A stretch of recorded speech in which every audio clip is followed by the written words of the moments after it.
अब हम लोग देखते हैं क्लोजर ऑफ द एट्रीब्यूट। ये दूसरा इंपॉर्टेंट टर्म है जब हम लोग नॉर्मलाइजेशन करते हैं, और ये क्लोजर पूरे नॉर्मलाइजेशन का बेस फॉर्म करते हैं, तो इसे ध्यान से समझना, ठीक है। अब क्लोजर को डिनोट कैसे करते हैं, एट्रीब्यूट और ऊपर प्लस साइन, ठीक है। और क्लोजर की डेफिनेशन क्या होती है कि all the possible attributes that X can determine is known as the X closure. मतलब इसका क्वेश्चन कैसे बनता है कि हमें ना कुछ सेट ऑफ डिपेंडेंसीज दे रखी होंगी और हमें उसमें से उसका क्लोजर निकालना होगा किसी एट्रीब्यूट का, जो कि सारे पॉसिबल एट्रीब्यूट्स को वो डिटरमाइन कर सकते थे। फॉर एग्जांपल मैं आपको एग्जांपल से समझाती हूँ। ये हमें कुछ set of possible functional dependencies दे रखी हैं, ठीक है।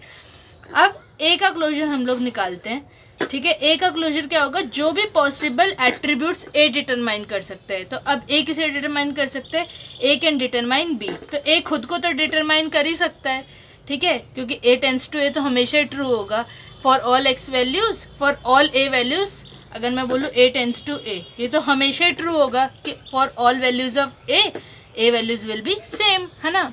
तो हमेशा ट्रू करेगा, तो ए कैन डिटरमाइन ए, ठीक है। अब हमें गिवन फंक्शनल डिपेंडेंसी दे रखी है कि ए कैन डिटरमाइन बी, तो इसके क्लोजर में बी भी आ गया, ए कैन डिटरमाइन बी, ठीक है। अब अगर मेरे पास ए है और हमारे पास बी है, तो क्या ए बी मिलकर किसी को डिफाइन कर सकते हैं? हाँ, A B can determine D, ठीक है। तो अगर मेरे पास क्लोजर का मतलब वही है कि ऑल द पॉसिबल एट्रीब्यूट्स, इसका सेट इंक्रीज होता रहेगा। अब हम लोग चेक करेंगे क्या ए बी डी तीनों मिलकर किसी को डिटरमाइन कर सकते हैं। तो हमने देखा बी डी कैन डिटरमाइन सी, ठीक है, बी डी ने सी को डिटरमाइन कर लिया। अब क्या ए बी सी डी किसी और को डिटरमाइन कर सकते हैं? तो सी कैन डिटरमाइन ई, जैसे हमें दिख रहा है सी कैन डिटरमाइन ई, तो हमारे ए क्लोजर में ई भी ऐड हो गया। अब ए बी सी डी ई और किसी को डिटरमाइन कर सकते हैं? No, B D can determine C, A B can determine D and C can determine E, ठीक है। सो हमारा ए का क्लोजर इतना ही है, ठीक है। नेक्स्ट स्टेप एक बार बी का क्लोजर ट्राई करते हैं। सो बी का क्लोजर कि क्या खुद बी किसी को डिटरमाइन कर सकता है यहाँ पर? तो अगर आपको दिख रहा होगा कि ए बी में ए बी डिटरमाइंस डी, तो बी डिटरमाइन करेगा डी को? नहीं, हम लोग कभी भी लेफ्ट हैंड साइड को स्प्लिट नहीं करते, ठीक है। Always we can split the right hand side but we can not split the left hand side, ये रूल होता है, ठीक है। सो बी का क्लोजर सिर्फ बी होगा, B can determine only B, और यहाँ पे कोई और नहीं है बी का क्लोजर डिटरमाइन करने के लिए। फॉर एग्जाम्पल हमारे पास एक और ऐसी डिपेंडेंसी होती, say for example F can determine E G, ठीक है। अगर ऐसा होता तो हम लोग इसे कैसे लिख सकते हैं? This can be written as F can determine E and F can determine G. मतलब हम लोग राइट हैंड साइड को स्प्लिट कर सकते हैं but we can never split the left hand side, ये बहुत इंपॉर्टेंट है, इसमें मिस्टेक्स होती हैं। नेक्स्ट एक बार सी का क्लोजर निकालने की कोशिश करते हैं। तो सी के क्लोजर में सी तो आएगा ही, अगर सी आ गया है तो और सी किसे डिटरमाइन कर सकते हैं? ई को, तो सी के क्लोजर में ई भी आएगा, ठीक है। अब सी और ई मिलकर किसी को डिटरमाइन कर सकते हैं? यहाँ पे अगर हम देखें तो नहीं, सी ई मिलकर किसी को नहीं कर सकते। ई एफ है लेकिन ई अकेला नहीं है, और अभी हमने सीखा कि हम लोग लेफ्ट हैंड साइड को स्प्लिट नहीं कर सकते, we can only split the right hand side. तो सी का क्लोजर ही हो गया।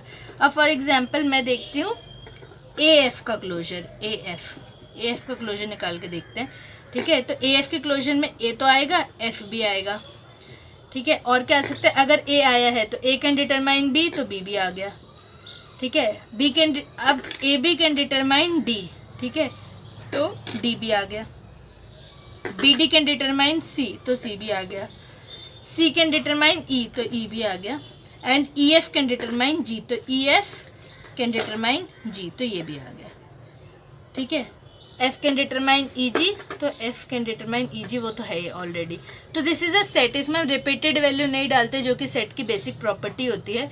सो अगर हम देखें ए एफ एक ऐसा सेट ऑफ एट्रीब्यूट है जिसके क्लोजर ने सारे एट्रीब्यूट्स को डिटरमाइन कर लिया, A B C D E F G सबको कर लिया, ठीक है।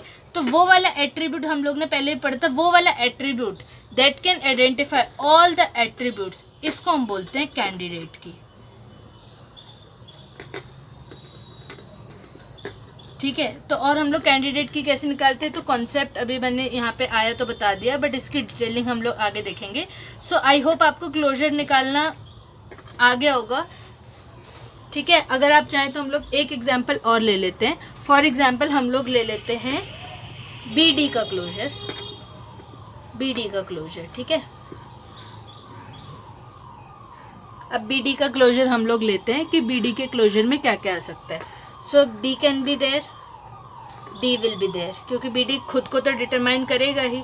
अब आप बोलेंगे कि मैम आपने BD है तो लेफ्ट हैंड साइड को स्प्लिट कर दिया, नहीं, मैंने BD क्लोजर में B खुद को तो डिटरमाइन हमेशा करेगा ही, इसे हम ट्रिवियल डिपेंडेंसी बोलते हैं, ठीक है, कि B can determine itself always, हमेशा एक एट्रीब्यूट हमेशा खुद को तो डिटरमाइन करेगा ही करेगा, ठीक है। जैसे मैंने आपको बताया कि same values can determine the same values, ठीक है। तो BD can determine closure, so B can determine itself and also D।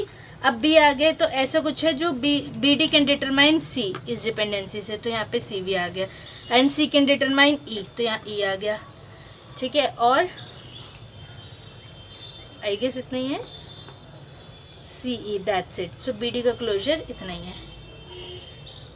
So this is how we find the closure, ठीक है। और एक क्लोजर बेस फॉर्म करता है अगर हम लोग को कैंडिडेट कीज निकालने, जैसे मैंने अभी आपको एग्जांपल दिया।